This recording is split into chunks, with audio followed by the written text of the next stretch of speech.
Thank you, everybody. Great honor. Thank you. Great honor. Thank you. It's a wonderful day. Oh.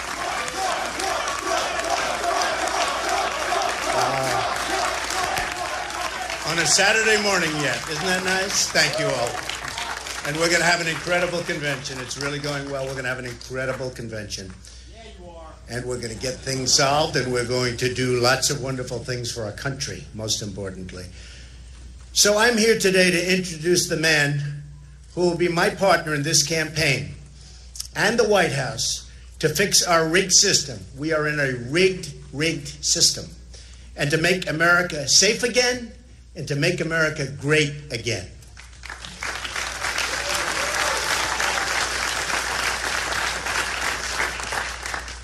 I want to also address the Islamic terror attack in France. We've witnessed horror beyond belief, no matter where you look. And now it's happening more and more. And it's never going to stop. We need new leadership.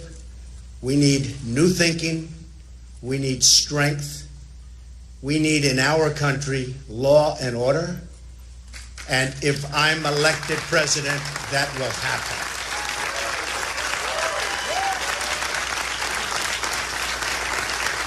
I want to express our unyielding support for the people of France, and we mourn their loss as a nation. And as far as Turkey is concerned, so many friends in Turkey, great people, amazing people. We wish them well. It looks like they're resolving the difficulty, but we wish them well. A lot of anguish last night, but hopefully it'll all work out.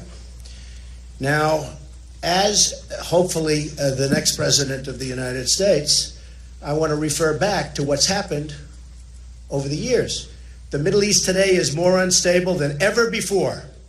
Never been like this, out of control. After 4 years of Clinton, who really led the way and led Obama down a horrible path, because I don't even think he could have made these decisions so badly. She led him right down a horrible path. He didn't know what he was doing. Over the years, the Middle East today is more unstable than ever before. Never been like this, out of control. After 4 years of Clinton, who really led the way and led Obama down a horrible path, because I don't even think he could have made these decisions so badly. She led him right down a horrible path. He didn't know what he was doing. Iraq, Syria, all into chaos. And Iran is on a path to nuclear weapons. And on top of that, we gave them back $150 billion, and we didn't get our hostages until the end. Now we're seeing unrest in Turkey, a further demonstration of the failures of Obama-Clinton. You just have to look. Every single thing they touched has turned to horrible, horrible, death-defying problems. We also need to bring back, in this country, because we see what happened, our industry, our manufacturing, our jobs. They've been taken away like we're babies, taken away. And we're going to bring them back. I found the leader who will help us deliver a safe society and a prosperous, really prosperous society for all Americans. Indiana Governor Mike Pence was my first choice. I've admired the work he's done, especially in the state of Indiana. And I'm going to go over some of those accomplishments in just a minute. But I also admire the fact that he fights for the people, and he's going to fight for you. He is a solid, solid person.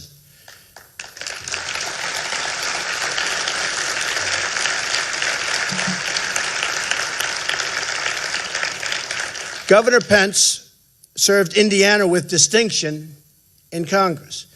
He rose to leadership and served as the chairman of the entire House Republican Conference. Number one.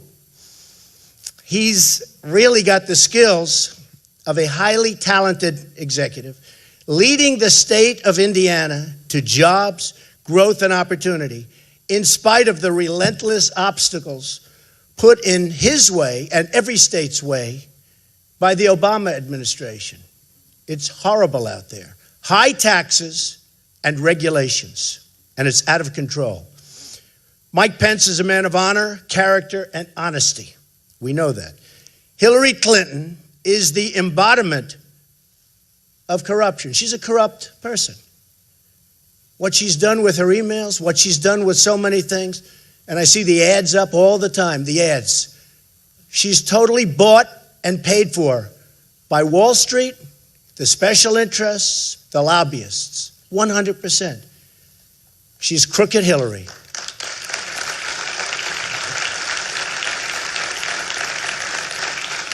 And I think that while she got away with murder, in fact, I think it might be her greatest accomplishment,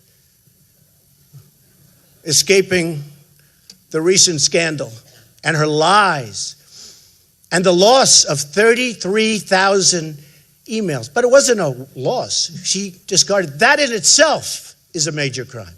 Other people have been paying tremendous prices for what they've done, which is peanuts compared to what happened with Hillary Clinton. 33,000 emails are missing, and that's okay. Didn't give them to the FBI, didn't give them to the Attorney General, and that's okay. Wipes her server clean, that's okay. These are crimes. These are crimes. And how she got away with it, I think I understand it, but I think a lot of people don't. But I do believe, while she didn't pay the price she should have paid, she's going to pay that price when November 8th rolls around. She's going to pay it at the polls. I believe that. On top of everything else, Hillary made $21.6 million giving speeches to special interests in a short period of time. She's totally owned by Wall Street. We believe in Americanism. She believes in globalism. And it's not that she believes in it. The people that give her all of this money believe in it. And she'll believe in whatever they want her to believe. Believe me, that's it. What a difference between crooked Hillary Clinton and Mike Pence. Mike Pence will never be afraid to speak the name of our enemy. Radical Islam, radical Islamic terrorism. You saw it the other day with the truck screaming out the window. You heard what he was screaming out the window. You saw it in San Bernardino. You saw it at the World Trade Center. You saw it in Orlando. How horrible was that? You saw it in Paris. You see it all over. And Hillary is a weak person. We are the law and order candidates. And with the law and order party, we're going to change things around. There's going to be respect again for law and order.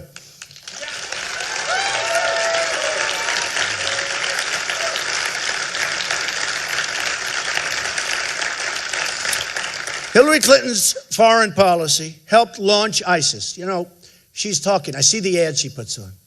If I make one statement, which is fine, she'll take that statement and put on a totally dishonest ad because she's got a lot of money.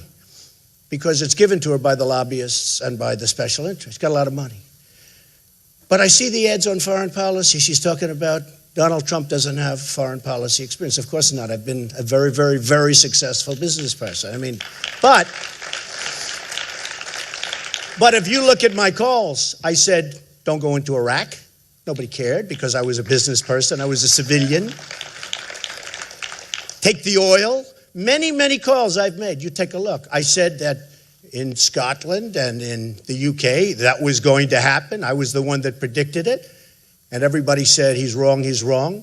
President Obama said if it happens, they're going to get to the back of the line, which probably is one of the reasons they lost. Of course, I consider it a win. I think it was a win for them, actually, because they don't want to be told what to do.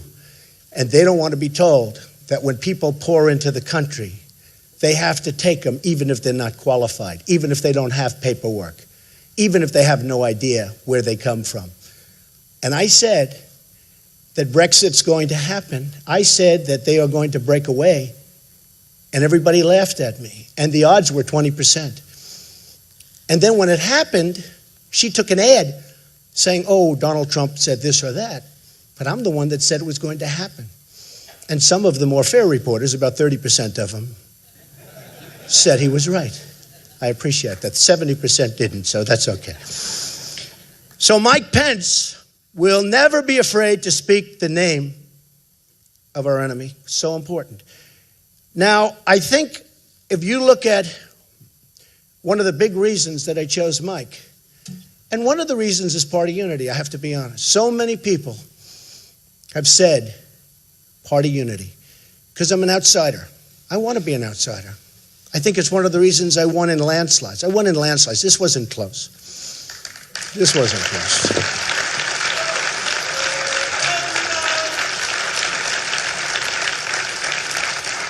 No, this wasn't close. This was in the history of the Republican Party. History. With 17 people running. You have to understand. Other people ran against 1, 2, and 3. With 17, we got, I say we because I'm the messenger. I'm a messenger. I'm doing a good job, but I'm a messenger. We got almost 14 million votes. That's more than any other person in the history of the Republican Party in the primary system running for president. And think of it. That's more than Ronald Reagan, who we love. That's more than Richard Nixon. It's more than Dwight D. Eisenhower. You know, he won the Second World War, in all fairness. It's pretty good. It's more than the Bushes. But I mean by a lot. I don't mean by little. But that's with 17 people. People don't oversay that. That means our message is unbelievable. And I want to thank all of the loyal people, because I have such loyal, unbelievable people. And they displayed that just yesterday in Cleveland, where it's going to be so amazing. But they displayed it. It was on display, where we had this group of people, who many of whom I've known. And I won't say, because for party unity, I'll say they're wonderful people, okay? Never Trump, they said. Never Trump, never Trump. Oh, we're going to win. They got crushed, and they got crushed immediately, because people want what we're saying to happen. They're tired of a country that has horrible trade deals, that has no borders, that has taxes that are through the roof, highest taxed nation just about in the world, that has regulations that don't allow you to start a business and destroy your business if you do start. And by the way, speaking of destroying businesses, we're going to take care of the miners, and we're going to take care of the steel workers. We're going to put them back to work. So they're very tired of it. But I want to thank all of those people, that delegates that were on the different committees, because boy, was that something. Did we show them something? And unfortunately, the vote was very late. But essentially, we had 112 to 12. This was the vote that was going to put it onto the floor, and we're going to have a big fight. We're not going to have a fight. People agree with what they want the wall. They want the borders. They want these things to happen. And what we're doing, that I'm so proud of, and nobody else would even think about doing it. I fought very hard for it. We'll call it the Johnson Amendment, where he took away from the evangelicals. And I want to thank the evangelicals, because without the evangelicals, I could not have won this nomination. The evangelicals have been unbelievable. I dominated with the evangelicals. A lot of people were surprised. They say, he's not perfect. But you know what? They know I'm going to get the job done, and they're really smart. And I said for the evangelicals that we're going to do something that nobody's even tried to do. You have the Johnson Amendment passed by Lyndon Johnson and his group. And he was a powerful president. He knew how to get things done. He got bogged down in a war that was a disaster, and it destroyed him. But he was a powerful president. And we call it the Johnson Amendment, where you are just absolutely shunned if you're evangelical, if you want to talk religion. You lose your tax-exempt status. we put into the platform, we're going to get rid of that horrible Johnson Amendment. And we're going to let evangelicals, we're going to let Christians and Jews and people of religion talk without being afraid to talk. I saw this. I had so many great leaders so many times up to my office. The absolute top evangelical leaders, Christian leaders, Jewish leaders. Believe it or not, some Muslim leaders. People are going to be surprised to hear that. I had the top leaders up to my office. And I said, why is it that you're so powerful as an individual, and yet when you get out there, you're sort of timid? And they didn't know how to answer the question. And it took 2-3 meetings before I figured it out. One great, great gentleman that everybody knows, but whose name I will not reveal, said, Mr. Trump, we live in fear in our churches and our synagogues. We live in fear that we're going to lose our tax-exempt status if we say anything that's even slightly political. And I looked out the window. I was in Trump Tower, and I pointed to people walking down the street. I said, well, they have the right to speak, but you don't. That means they're more powerful than you are. We have to do something about it. How did it start? How did it start? And they said it started because of Lyndon Johnson, and he actually had a problem in Texas with a certain religious leader, and he did this, and he got it done. And we're going to undo it so that religious leaders in this country and those unbelievable people, and not because they backed me in such large numbers, but so that religion can again have a voice, because religion's voice has been taken away, and we're going to change that, okay? All right. Back to Mike Pence. So, one of the primary reasons I chose Mike was I looked at Indiana, and I won Indiana big. Remember, Indiana was going to be the firewall. That's where Trump was going down. They agreed I'd win New York, I'd win Pennsylvania, I'd win all these places. But Indiana was going to be the firewall. So I got to study Indiana. And I got to study New York and a lot of other places, and I saw how NAFTA, signed by Bill Clinton, has drained our manufacturing jobs. Just drained us like we've never been drained before. NAFTA, again, signed by Bill Clinton. NAFTA is the worst economic deal in the history of our country. Manufacturing down in some states 55, 60%. It's a horror show, moving to Mexico, moving to other places. I have a friend who's a great builder. What he builds is plants. That's all he does is build plants. He doesn't build buildings. He builds plants. It's the biggest in the world, from what I hear. I said, how's business? I was with him the other day. How's business? He goes, unbelievable. I said, really? Wow, I'm surprised. Why is it unbelievable? Because I think of him as building in this country. He said, Donald, what we're doing in Mexico, you won't believe. I said, what do you mean? He said, we're building plants in Mexico, the likes of which we've never seen. I said, what about this country? Not much. Not much. That's the expression. He said exactly that. Not much. I said, but Mexico? He said, you've never seen anything like it. It's incredible. Folks, that's going to stop. We're going to go reverse it. We're going to bring our jobs back to this country. We can't be the stupid people anymore. Okay? And he was better than a pollster. He's better than a consultant. I'd say, how are we doing? And you get a big report that costs you millions of dollars. Doesn't cost me millions. Me, I give him $10,000, okay? Costs other people millions.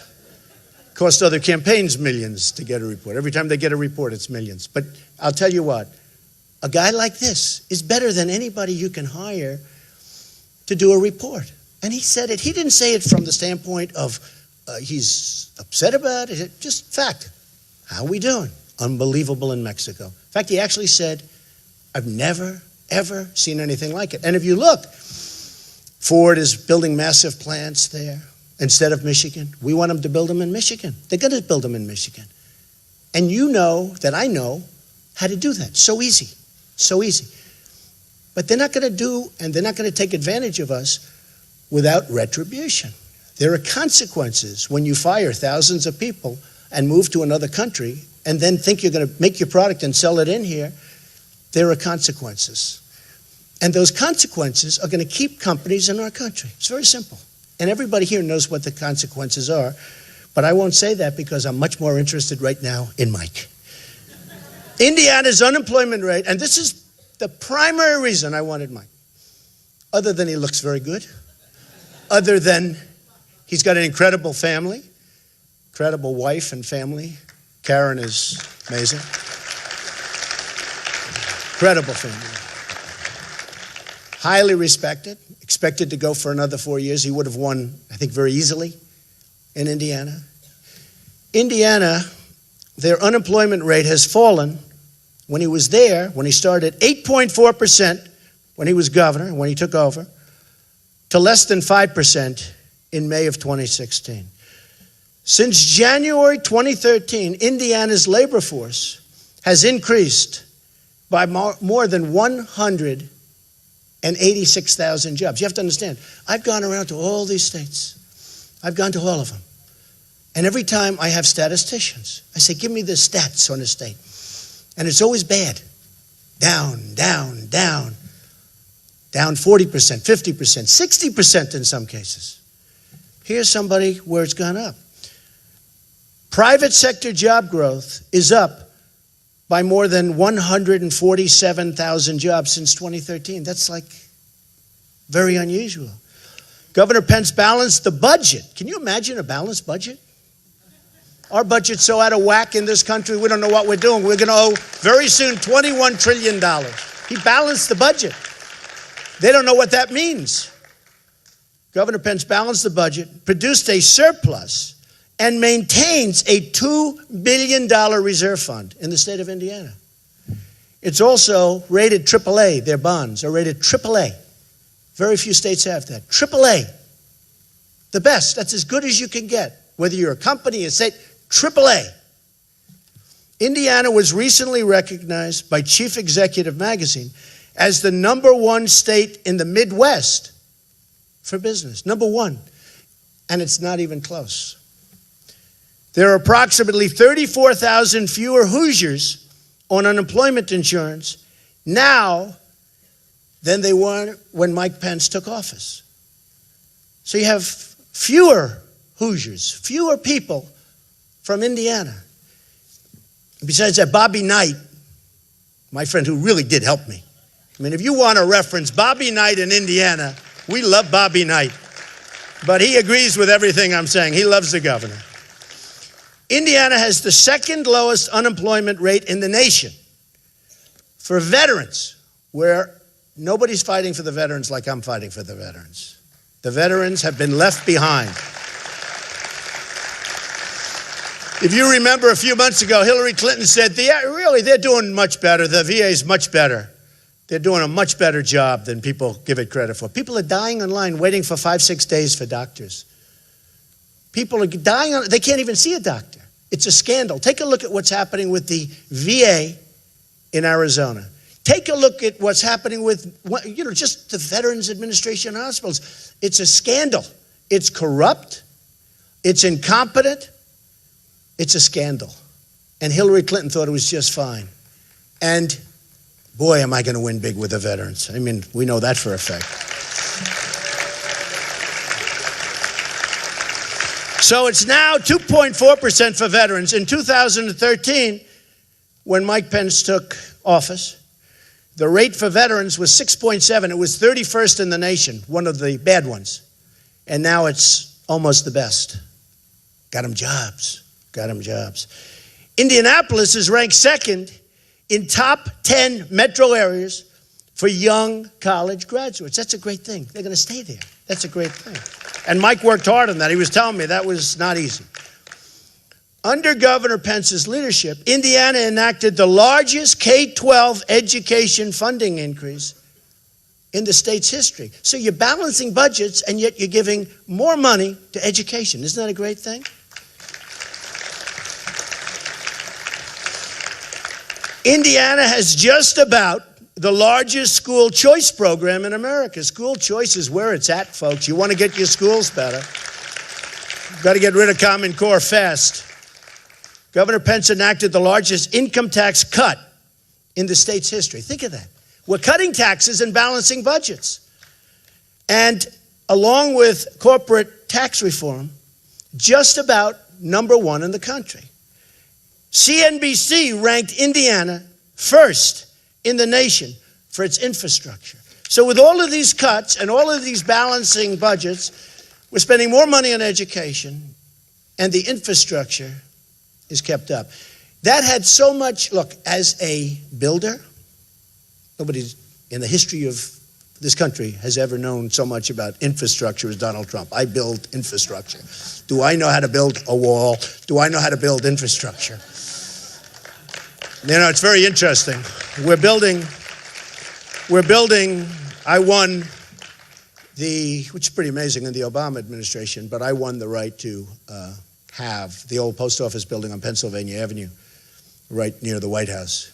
And it's an amazing, probably the best location, one of the most sought after projects in the history of the GSA, General Services. And I really like what's happened. We're going to have an opening very soon. Ivanka and Eric and Don did a fantastic job on it. But I thought the other day, I was going over the numbers, we're under budget and about a year, actually more than a year. But we're a year ahead of schedule, and we're under budget substantially. And the quality of the work is even better than we originally were going to do. And when I explained to a government representative that we're under budget and ahead of schedule, they almost fell off because they've never heard those words before. They've never heard. So when I see what happened to Indiana, which was having tremendous problems, when I see what happened to Indiana under Mike's work, also his predecessor did a great job, by the way, great job, who's now at Duke, who's now at Purdue. When I see what happened with respect to the numbers, the state, and everything else, that to me was probably the single most important point, because it's something that hasn't happened, almost has not happened in this whole country. The turnaround and the strength of Indiana has been incredible. And I learned that when I campaigned there. And I learned that when I won that state in a landslide. And I learned that when Governor Pence, under tremendous pressure from establishment people, endorsed somebody else, but it was more of an endorsement for me, if you remember. He talked about Trump. Then he talked about Ted, who's a good guy, by the way, who's going to be speaking at the convention. Ted Cruz, good guy. But he talked about Trump, Ted, then he went back to Trump. I said, who did he endorse? So even though he was under pressure, because I'm so, outside of the establishment, it was the single greatest non-endorsement I've ever had in my life, okay? I will tell you. So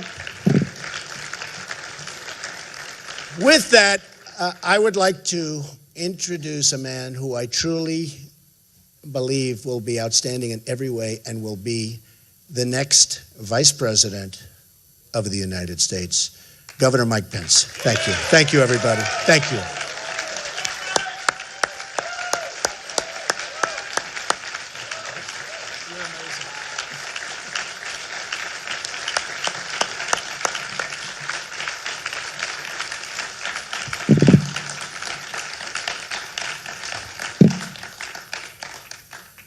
On behalf of my family here and looking on, would you join me in thanking Donald Trump, Melania, and his entire family for the sacrifices that they are making to make America great again?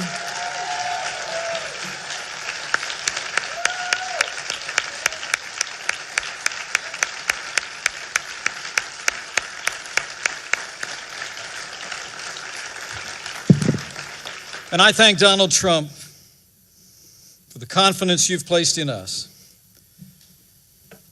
And I accept your invitation to run and serve as Vice President of the United States of America.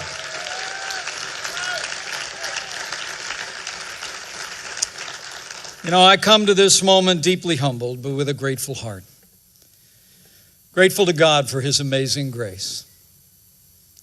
Grateful to my wonderful wife, Karen, and our 3 incredible kids, Michael, Charlotte, and Audrey. And grateful to this builder, this fighter, this patriotic American who has set aside a legendary career in business to build a stronger America, Donald J. Trump. And let me say, having had the privilege to spend time with this man and his family out of the limelight, I know what all of America will soon know even better. These are good people. Donald Trump is a good man, and he will make a great president of the United States of America.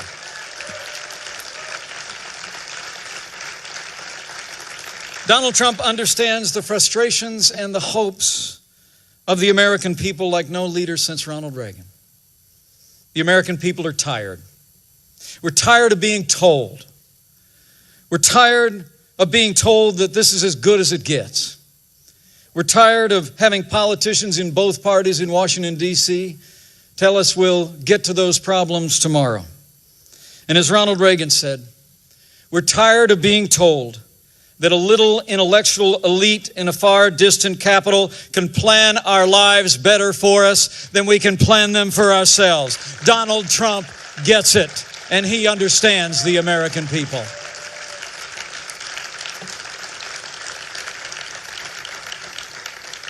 I truly am deeply humbled to be at his side today. And when I got this call last Wednesday, I could only think of that ancient question. Who am I, O Lord? And who is my family that you have brought us this far? So let me try and answer that question for a few minutes. Now, people who know me well know I'm a pretty basic guy.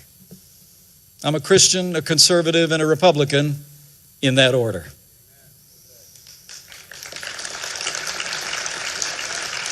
Now, while I currently have the privilege of serving the state that I love, I'm really just a small town boy who grew up in southern Indiana with a big family and a cornfield in the backyard. Like Donald Trump, my grandfather immigrated to this country. And in many ways, I grew up with a front row seat to the American dream. I watched my mom and dad build everything that matters: a family, a business, and a good name. The heroes of my youth were John F. Kennedy and the Reverend Dr. Martin Luther King Jr. I actually started in politics in the other party. But when I came of age, I was inspired by the ideals and the eloquence of our 40th president, and I became a Republican. The most important thing in my life was that 31 years ago, I married the girl of my dreams, Karen Pence, who will make a great second lady of the United States of America.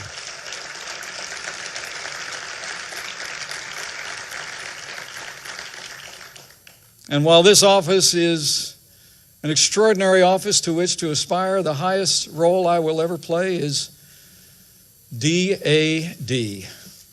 And I'm a proud father of a college student, a graduate turned writer, and a United States Marine.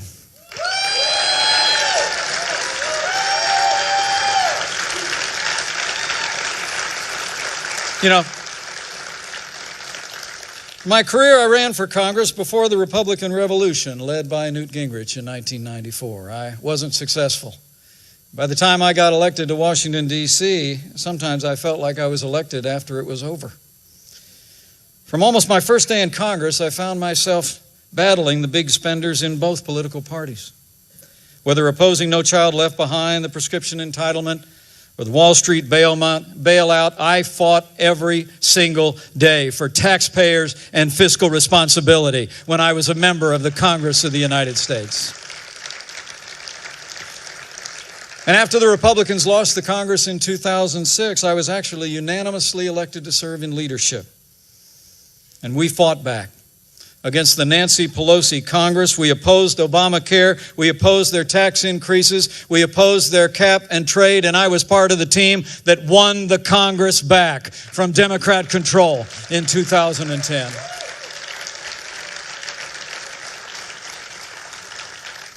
And all that happened before I went back home again to Indiana. But I want to say I answered this call for two reasons. First, because I know from firsthand experience that strong Republican leadership can bring about real change, just like we've seen in the Hoosier State. And secondly, because Hillary Clinton must never become President of the United States of America.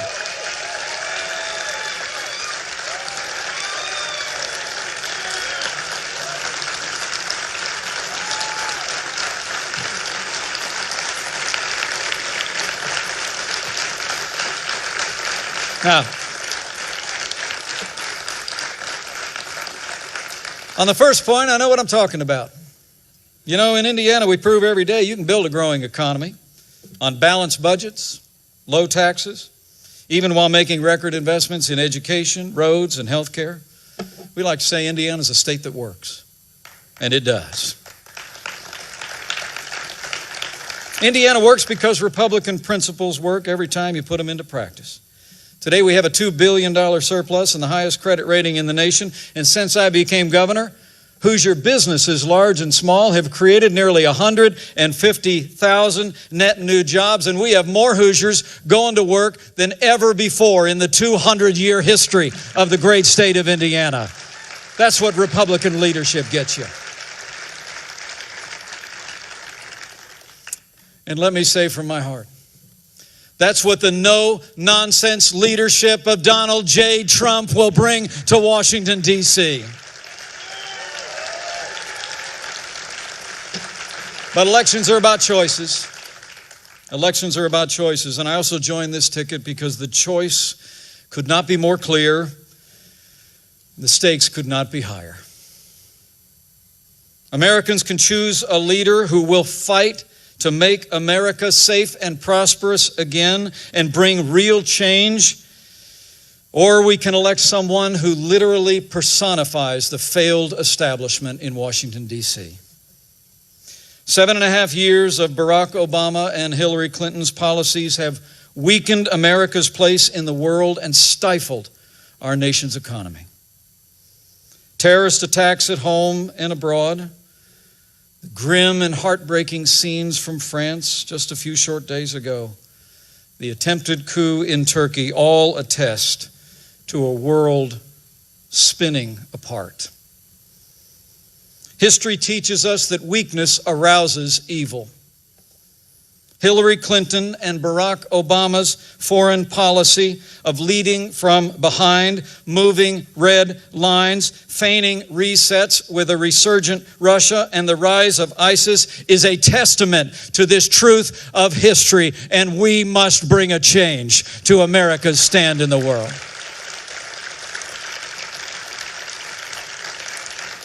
We cannot have 4 more years apologizing to our enemies and abandoning our friends. America needs to be strong for the world to be safe. On the world stage, Donald Trump will lead from strength. He will rebuild the arsenal of democracy, stand with our allies, and hunt down and destroy the enemies of our freedom.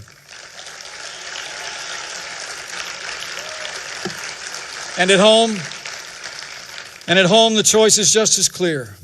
Where Donald Trump wants to cut taxes, Hillary Clinton plans to raise taxes on working families, small businesses, and family farms. Where Donald Trump is committed to repeal Obamacare lock, stock, and barrel, Hillary Clinton looks at Obamacare as a good start and wants to take Bernie Sanders' path down to single-payer socialized medicine. Where Donald Trump supports an all-of-the-above strategy and will end the war on coal, Hillary Clinton actually promised an energy plan that would close American coal mines and put coal miners out of work. Where Donald Trump wants to build a wall and temporarily suspend immigration from countries compromised by terrorism, Hillary Clinton plans to ignore the Supreme Court, reimpose executive amnesty, and would increase our refugee program by more than 500%. And where Donald Trump will appoint justices like the late Antonin Scalia, who will uphold our Constitution, Hillary Clinton will appoint Supreme Court justices who will legislate from the bench, abandon the sanctity of life, and rewrite our Second Amendment. To every American who shares our convictions, I say to you, join us. For the sake of our security, for the sake of our prosperity, for the sake of a Supreme Court that will never turn its back on our God-given liberties, let's come together as a party and a people and a movement to make America great again. And that day begins when Donald Trump becomes the 45th President of the United States of America. Thank you for the honor. Thank you for your support. And God bless the United States of America.